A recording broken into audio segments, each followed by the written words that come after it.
Another black man killed by a police officer, this time in North Carolina, leads to violent protests in Charlotte overnight, and has everyone from the presidential candidates to the Obama administration weighing in. Now, these tragic incidents, particularly coming so close together, have once again left Americans with feelings of sorrow, with feelings of anger, and with feelings of uncertainty. And they've once again highlighted in the most vivid and painful terms the very real divisions that still persist in this nation between law enforcement and communities of color. While divisions remain, police in Charlotte are adamant that the Tuesday shooting by a black police officer was justified. Correspondent Jonathan Serrie has the story from Charlotte tonight. Police and demonstrators have very different versions of the fatal confrontation that sparked a long night of sometimes violent protests.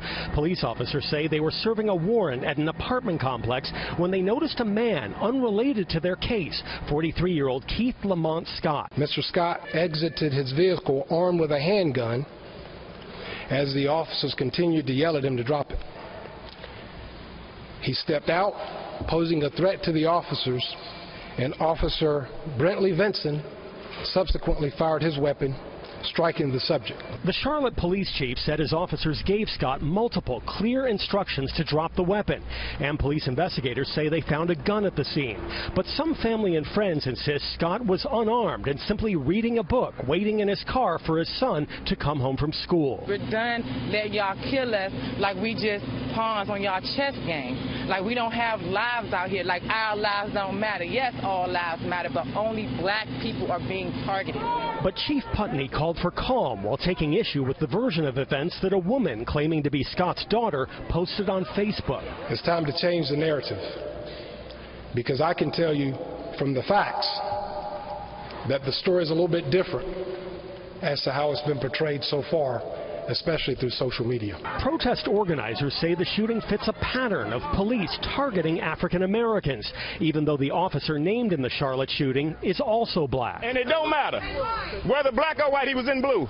Overnight protests started out peacefully, but soon escalated, with some protesters attempting to break into this Walmart, temporarily shutting down Interstate 85 and inflicting injuries on more than a dozen police officers. We understand that there may be continuing protests this evening, and I want to emphasize that I have spoken with many community and faith leaders already, and we are calling for peace, we are calling for calm, we are calling for dialogue.